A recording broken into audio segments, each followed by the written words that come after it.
السلام علیکم every one. جنت کے پتے ناول کی یہ 40 ایپیسوڈ ہے.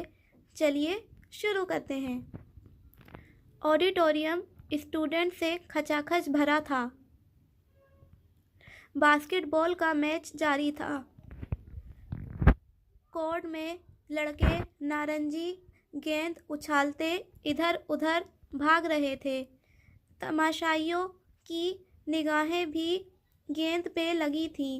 مخصوص شور، ہنگامہ اور رش. حیا ان سب سے بے نیاز اپنا بیگ تھامے کرسیوں کی قطاروں کے درمیان رستہ بناتی آگے بڑھ رہی تھی. امتحان قریب تھے اور ان دنوں وہ اتنی مصروف رہی تھی کہ متسم سے بات کرنے کا موقع نہ مل سکا. ابھی لطیف نے بتایا کہ وہ آڈیٹوریم میں ہے تو وہ یہاں آ گئی. ویسے بھی اب وہ فلسطینی لڑکوں سے بات چیت میں ذرا احتیاط کرتی تھی. نہیں، وہ تو ویسے ہی ڈیسنٹ اور بھائیوں جیسے تھے، مگر وہ وہی نہیں رہی تھی. وہ جانتی تھی کہ اب وہ اسکارف لیتی ہے، سو اس کے نام کے ساتھ کوئی غلط بات جڑی تو بدنام اس کا اسکارف ہوگا. اس لیے اس کی کوشش ہوتی کہ وہ متسم یا حسن وغیرہ سے تنہائی میں نہ ملے، بلکہ کسی ایسی جگہ پہ ملے جہاں سب سامنے ہی ہوں. وہ تیسری قطار میں بیٹھا تھا، نگاہیں کھیل پہ مرکوز کیے کرسی پر آگے ہو کر بیٹھا. وہ میچ کی طرف متوجہ تھا. اس کے بائیں طرف 2 کرسیاں خالی تھیں. وہ ایک کرسی اپنے اور اس کے درمیان چھوڑ کر بیٹھ گئی اور بیگ سے پزل باکس نکال کر اس کے سامنے کیا. وہ چونکا. میں نے اسے کھول لیا. اس کا کوڈ ٹاکسن تھا. کیا تم آگے میری مدد کر سکتے ہو؟ اوہ سلام، ٹھہرو دیکھتا ہوں. متسم نے تراس کھولی اور کاغذ پہ لکھی تحریر پڑھی، پھر اسے پلٹا. بار کوڈ تو اشیاء کے پیکٹس پہ لگا ہوتا ہے، اسے کوئی مشین ہی ڈیٹیکٹ کرتی ہے. یہ بارکوڈ بھی مشین کے لیے ہے تاکہ وہ اسے پہچانے، مگر کدھر؟ ہاں، شاید اس سطر سے کوئی مدد مل جائے. وہ پھر سے کاغذ پلٹ کر سطر پڑھنے لگا، پھر نفی میں سر ہلا کر دراز سے چابی اٹھا لی. بظاہر تو یہی لگتا ہے کہ یہ سطر اس چابی تلے لکھے 2 حرفوں اور اس لفظ کی طرف اشارہ کر رہی ہے، اور یہ لفظ کسی تالے کی طرف اشارہ کر رہا ہے. ویسے ایمیننٹ کہتے کسے ہیں؟ اس نے ذرا الجھن سے پوچھا. یہ امانت ہے نا، ہمارا والا امانت. ترک میں بھی اس کو یہی کہتے ہیں. اس نے بے اختیار گہری سانس اندر کھینچی. ایک تو ترک اور اردو کی مماثلت. مجھے یہ لگتا ہے حیا کہ اس نے تمہاری کوئی امانت کہیں لاک لگا کر رکھی ہے اور اس کی چابی تمہیں دی ہے. ہو سکتا ہے یہ کوئی عظیم و شان سا محل ہو یا کوئی برانڈڈ گاڑی. وہ اپنی بات پہ خود ہی دھیرے سے ہنسا. مجھے ایسا کچھ بھی نہیں لگتا. ہو سکتا ہے اس باکس میں کوئی نادیدہ لکھائی ہو اور آنچ دکھانے سے میں کوشش کر چکی ہوں. اس ایک لفظ امانت کے سوا اس میں کچھ نہیں لکھا ہے. اس نے باکس میں ساری چیزیں واپس ڈالی اور اسے بند کر کے جانے کے لیے اٹھ کھڑی ہوئی. متسم مزید اس کی مدد نہیں کر سکتا تھا. اب جو بھی کرنا تھا اسے خود کرنا تھا. امتحان کے بعد کچھ سوچوں گی، ابھی تو اسے اس قصے کو بند ہی کر دیتے ہیں۔ جواباً مبتسم نے مسکرا کر شانے اچکا دیے۔ وہ آڈیٹوریم سے نکل رہی تھی جب اس کا موبائل بجا۔ اماں اس وقت تو فون نہیں کرتی تھیں۔ پھر اس نے بیگ سے موبائل نکال کر دیکھا۔ یہ وہی پاکستان کا نمبر تھا جس سے پہلے بھی میجر احمد نے فون کیا تھا۔ ہیلو۔ کرسیوں کی قطار سے راستہ بناتے وہ ذرا اونچا بولی تھی۔ ارد گرد کہیں شور میں میجر احمد کی آواز بامشکل سنائی دے رہی تھی۔ السلام علیکم، کیسی ہیں آپ حیا؟ وہی نرم، خوبصورت، ٹھہرا ہوا انداز۔ اب وہ اس سے چڑھتی نہیں تھی بلکہ ذرا احتیاط سے بات کر ہی لیتی تھی۔ وعلیکم السلام، میری خیریت آپ کو پتہ لگتی ہی رہتی ہوگی۔ وہ باہر کوریڈور میں تیز تیز چلتی جا رہی تھی۔ جواباً وہ دھیرے سے ہنسا۔ اب ایسا بھی نہیں ہے، آپ کو لگتا ہے مجھے آپ کے علاوہ کوئی کام نہیں ہے؟ مجھے لگتا تو خیر یہی ہے کہ آپ کو اور پاشا کو میرے علاوہ کوئی کام نہیں ہے۔ غصے میں ہے؟ خیریت؟ کوئی مذاق کر رہا ہے؟ کوئی مذاق کر رہے ہیں آپ میرے ساتھ؟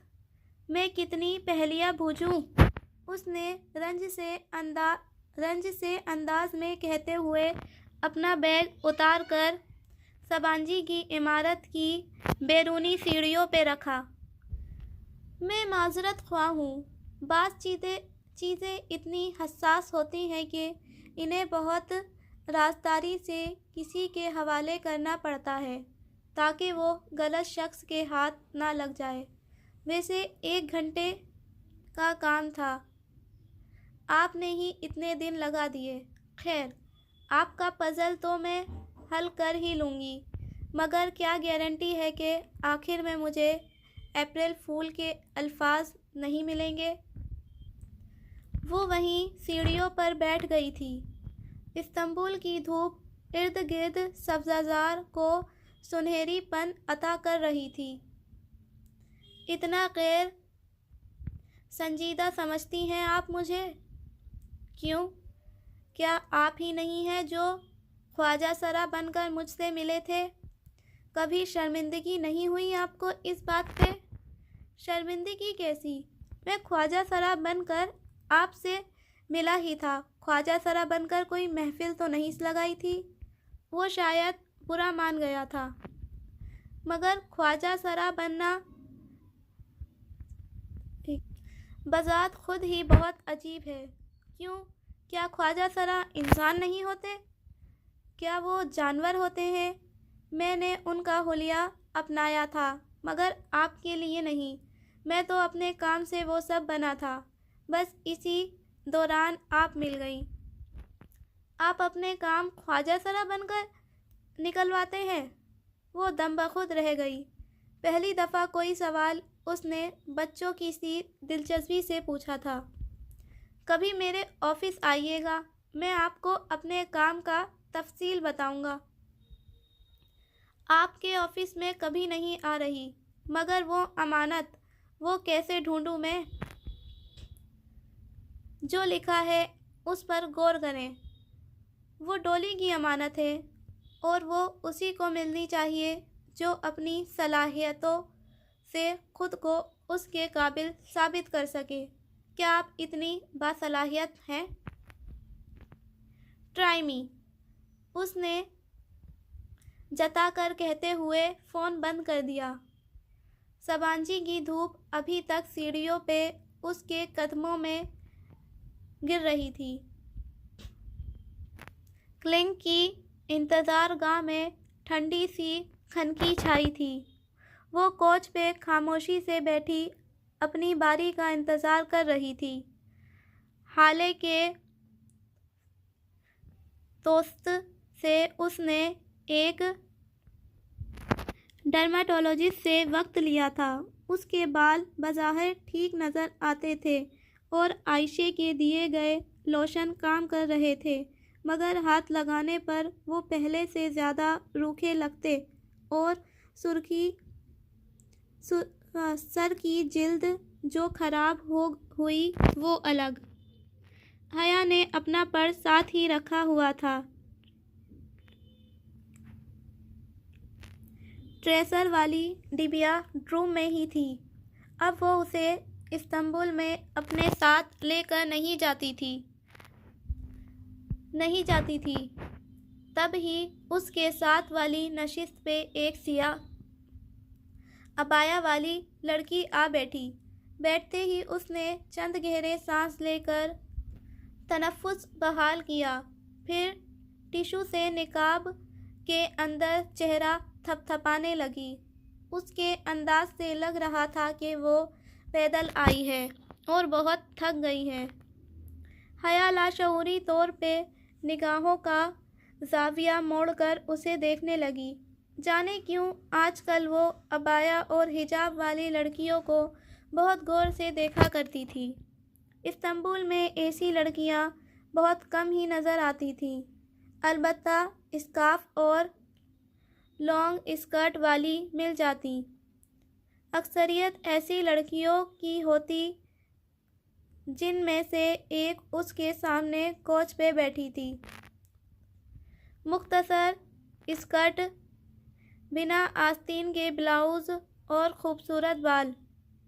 وہ ٹانگ پہ ٹانگ رکھے بیٹھی، گھٹنے پہ پھیلا میگزین پڑھنے میں مگن تھی۔ استنبول کی علامتی لڑکی۔ اس کے اسکرٹ کا رنگ نارنجی تھا، بالکل ان دو کراؤن فش جیسا۔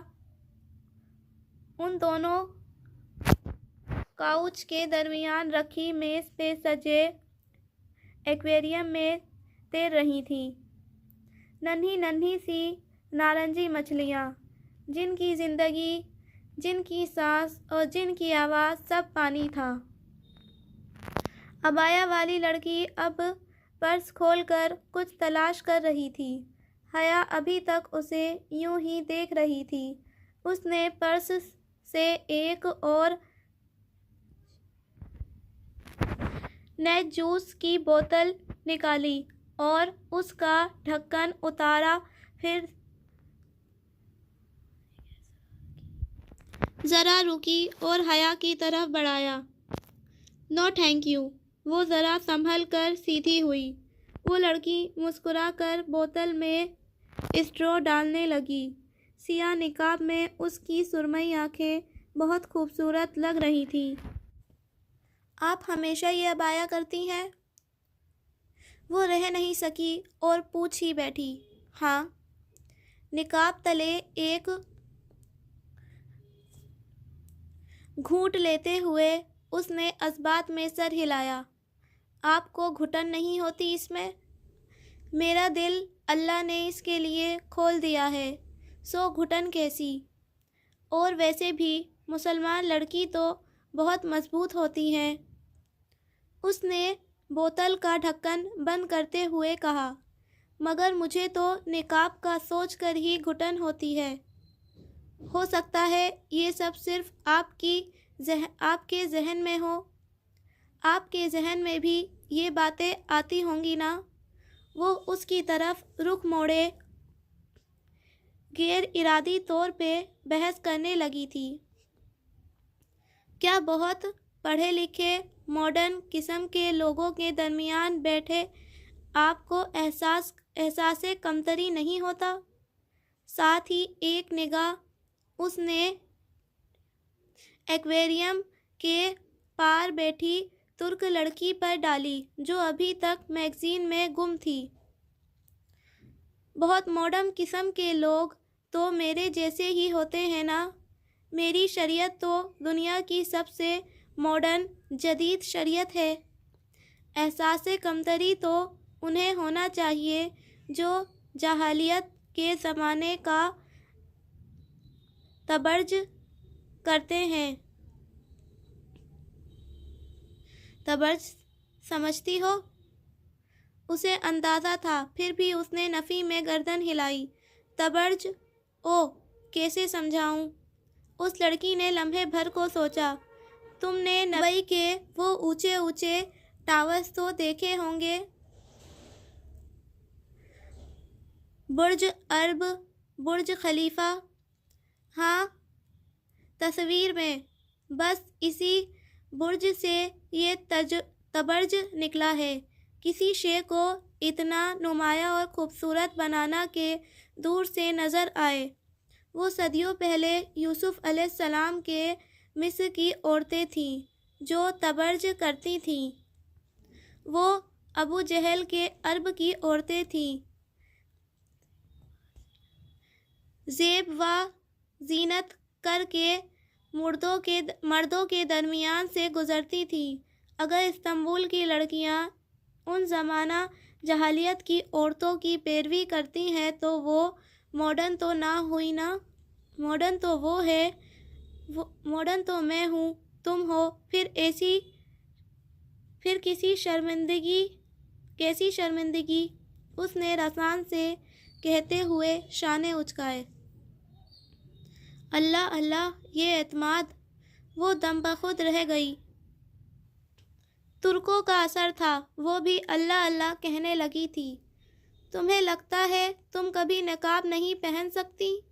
وہ اب ٹشو سے ماتھے پہ آئے پسینے کے قطرے تھپتھپا رہی تھی۔ شاید نہیں، میری دوستوں اور فرینڈز کزنز میں سے کوئی نقاب نہیں لیتا۔ اسے شہلا یاد تھی، پر وہ اس کے سیکنڈ کزن کی بیوی تھی۔ تو تم یہ رواج ڈالنے والی پہلی لڑکی بن جاؤ۔ اس سے کیا ہوگا؟ جواب میں اس لڑکی نے مسکرا کر ذرا سے شانے اچکائے۔ جو غار سور کے آخری سوراخ پہ اپنا پاؤں رکھ دیتا ہے اور ساری رات سانپ سے ڈسے جانے کے باوجود اف نہیں کرتا، اس کی اس ایک رات کی نیکیاں عمر بن خطاب رضی اللہ تعالی عنہ کی زندگی بھر کی نیکیوں کے برابر ہوتی ہیں۔ مگر ہر شخص ابو بکر نہیں بن سکتا۔ ابو بکر صرف ایک ہی ہوتا ہے، پہلو میں پہل کرنے والا۔ اس کی باری پکاری گئی تو وہ چونکی، پھر سلام کر کے اٹھ کھڑی ہوئی۔ اسے اب اس لڑکی سے کچھ نہیں کہنا تھا۔ اس کا ذہن صاف تھا، اس کراؤن فش کے نارنجی پن کی طرح شفاف اور صاف، مگر وہ جانتی تھی کہ وہ کبھی اپنا چہرہ نہیں لپیٹ سکتی۔ اس تصور سے ہی اس کا دم گھٹتا تھا۔ ایکویریم کے پانی میں اسی طرح بلبلے بن اور مٹ رہے تھے۔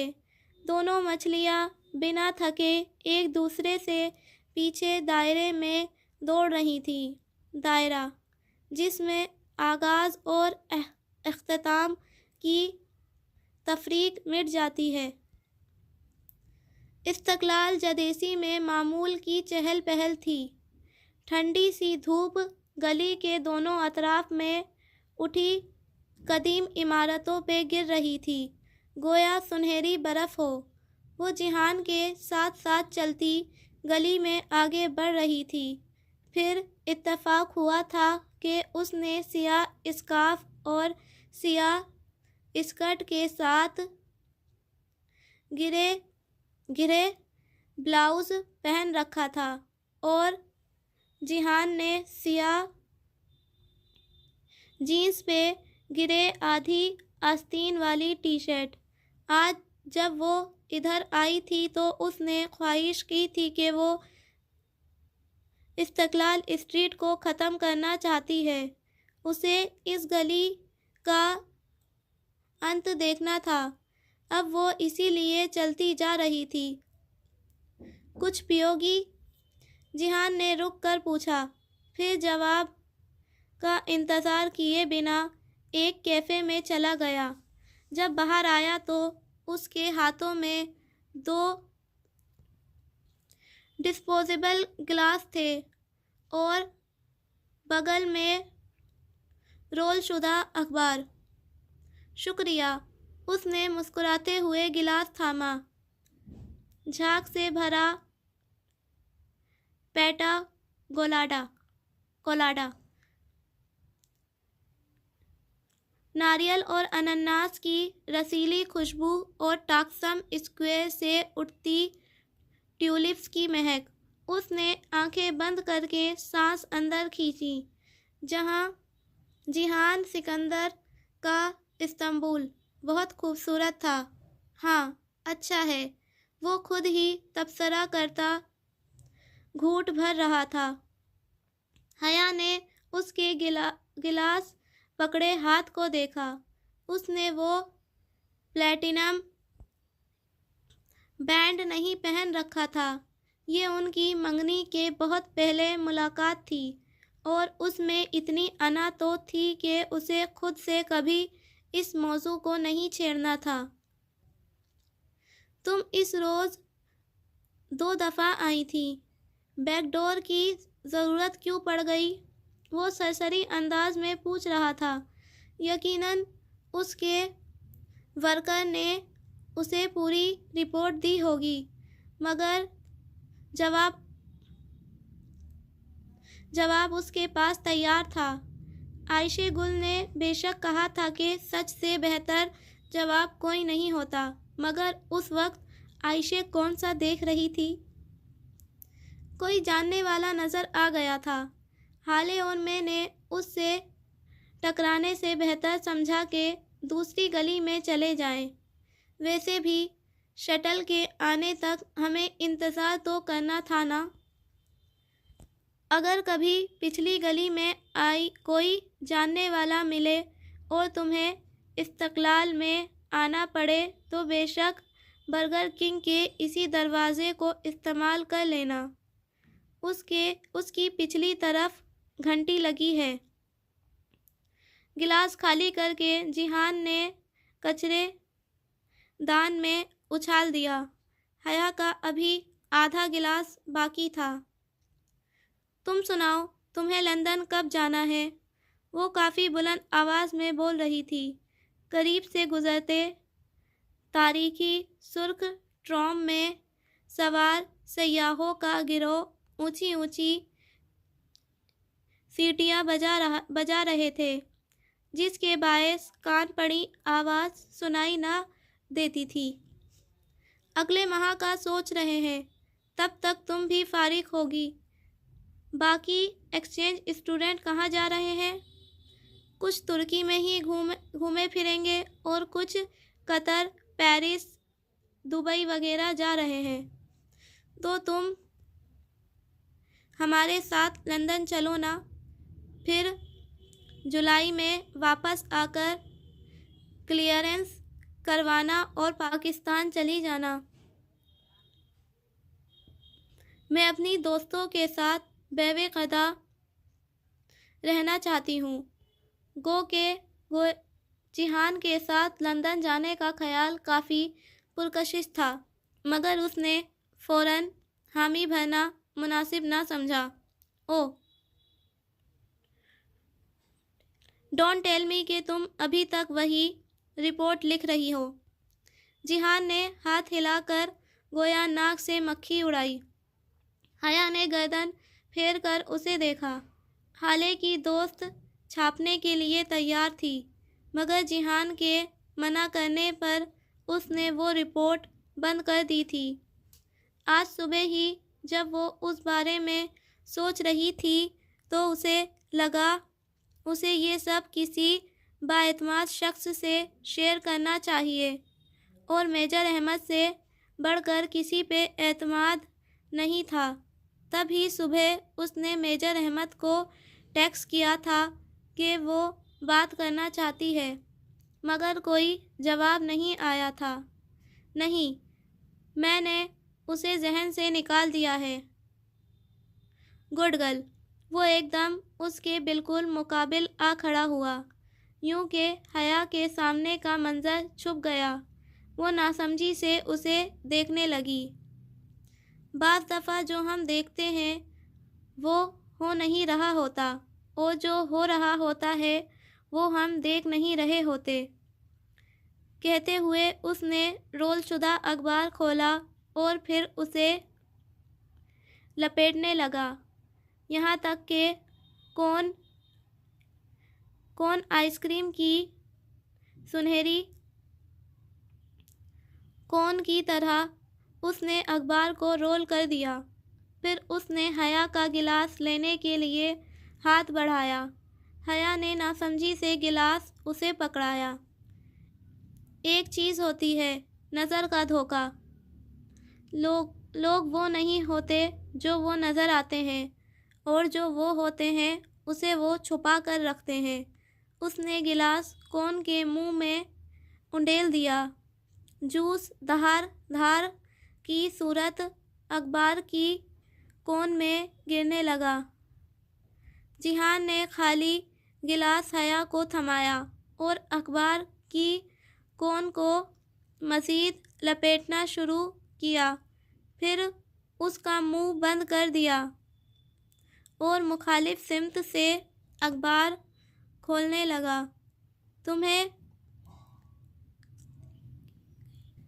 تہیں کھلتی گئیں اور پورا اخبار سیدھا کھل کر سامنے آ گیا۔ صفحے سوکھے تھے اور جوس غائب۔ زبردست! وہ مسکراتے ہوئے تالی بجانے لگی۔ وہ جانتی تھی کہ یہ کوئی ٹرک تھی۔ اس نے یقیناً کمال مہارت سے جوس کہیں آس پاس گرا دیا تھا یا پھر کچھ اور کیا ہوگا۔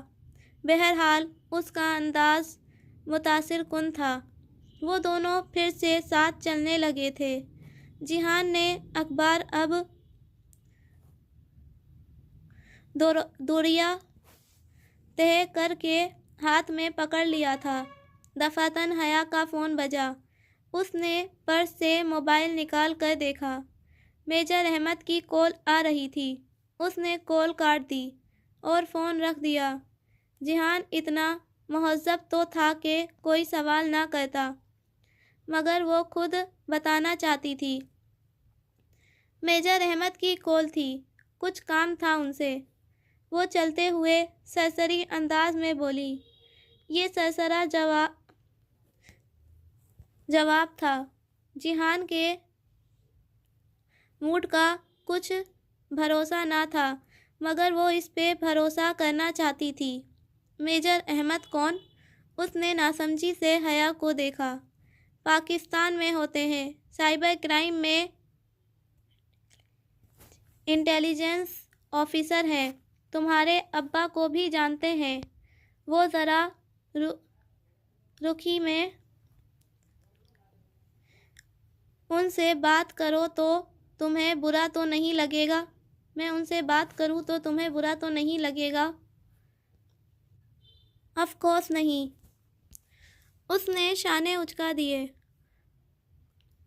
کون کتنا قابل اعتبار ہے یہ فیصلہ تم خود کر سکتی ہو، کیونکہ میرے نزدیک تو سب ایک جیسے ہی ہوتے ہیں۔ اتنی بے یقینی بھی اچھی نہیں ہوتی جیہان، ریئلی، جیسے تمہیں یقین ہے کہ تمہارا جوس میں نے کہیں گرا دیا تھا۔ وہ پھر اس کے مقابل کھڑا ہوا اور گلاس لینے کے لیے ہاتھ بڑھایا، جو جانے کیوں ابھی تک وہ پکڑے کھڑی تھی۔ یقیناً تم نے ایسا کیا ہوگا۔ اس نے گلاس جیہان کو تھما دیا۔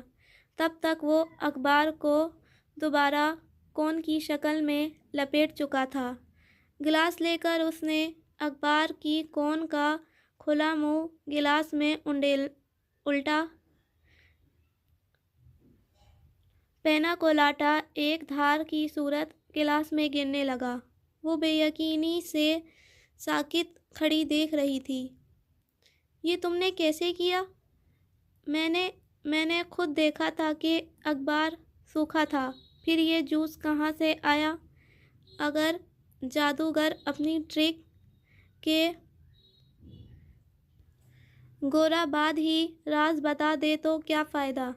کبھی فرصت میں بتاؤں گا کہ یہ کیسے ہوا۔